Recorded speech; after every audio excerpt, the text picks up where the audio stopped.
श्रीपादराजं शरणं प्रपद्ये। सद्गुरुनाथ परमपिता परमात्मा श्री गोपाल बाबा महाराज की जय। समर्थ सद्गुरु लेखमाला लेखक क्रमांक 98। भोगी विशेष। मकर संक्रांतीच्या आदल्या दिवसाला भोगी का म्हणतात हे मला तरी माहीत नाही।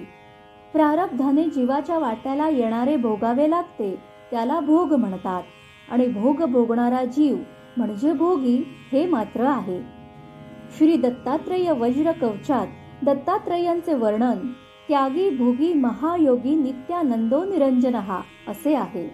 म्हणजे दत्तात्रेय काय नाहीत, ते त्यागी आहेत, ते भोगी आहेत, योग्यांमधील महायोगी आहेत, नित्य आनंदात असणारे आहेत आणि निरंजन ज्योती स्वरूप आहेत। दत्तात्रेय भोगतात, पण ते स्वतःसाठी नाही तर आश्रितांसाठी हे सद्गुरुनाथ परमपिता परमात्मा श्री गोपाल बाबा महाराज पिठापूर यांच्या कृपा सानिध्यात जवळून अनुभवायला मिळायचे। त्यांच्या गरजाच काही नाही, ते काय भोगणार? त्यांच्या भोगामागे भक्तांचे संदर्भ असतात। मकर संक्रांतीच्या दिवशी सूर्याचे मकर राशीत संक्रमण होऊन अधिकृतपणे सृष्टीचे दक्षिणायन संपून उत्तरायण सुरू होते, म्हणजे शुभाकडे संक्रमण होते। जसं रोजचं आपण नवीन दिवसाला स्नान करून ताजे तवाने होऊन सामोरे जातो, तसं वर्षातील या अर्ध्या भागाला सामोरे जात त्याचं स्वागत करताना बाह्य स्नान विधीप्रमाणे आतमधील शुद्धीकरणासाठी क्षालनासाठी काय केले पाहिजे हे आपल्याला माहीतच नाही। कारण आपले कर्म आणि त्यानुसार आपल्या वाट्याला आलेले भोग यांची सांगड, त्यांचे संदर्भ आपल्याला माहीत नाही। आपली प्रतिभा प्रज्ञा तेवढी उंच नाही। आपल्याला फक्त बुद्धी आहे जिची झेप तोकडी आहे। त्यामुळं संक्रमणाला सामोरं जाताना आपण आपल्या भोगांचं क्षालन करू शकत नाही। आंघोळ केली आणि नवीन कपडे घातले म्हणून पर्व साजरे झाले असं नाही। 2012च्या भोगीच्या पहाटे नगरहून पिठापूरला निघालो।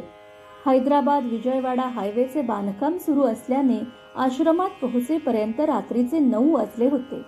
आश्रमात प्रवेश केला आणि वळताना पुढील वळणावर मोठा अग्नी दिसला।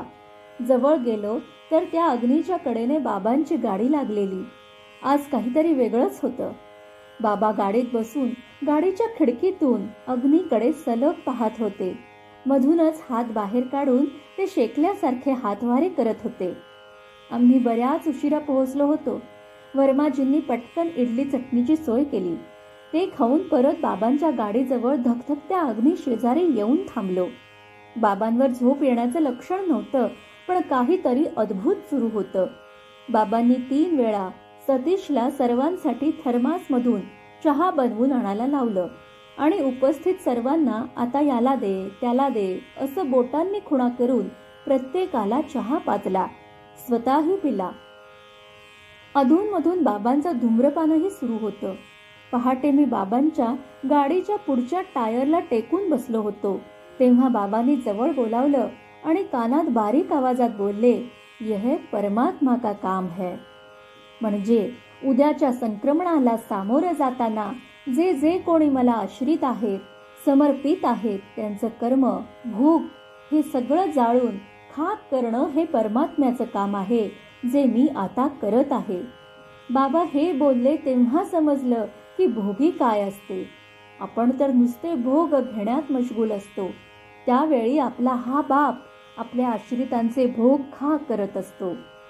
सर्व धर्मान् परित्यज्य मामेकं शरणं व्रज अहं त्वां सर्व पापेभ्यो मोक्षयिष्यामि मा शुचः। सर्व धर्मांचा म्हणजे कर्तव्यांचा त्याग न करता, कर्मांपासून पळून न जाता, कर्मफळाच्या इच्छेचा त्याग म्हणजे परित्याग करून तू केवळ मलाच शरण ये, मी तुला तुझ्या समस्त पापांपासून मुक्त करेन। हिराचंद गोपालचंद कोठारे। दिगंबरा दिगंबरा श्रीपाद वल्लभ दिगंबरा।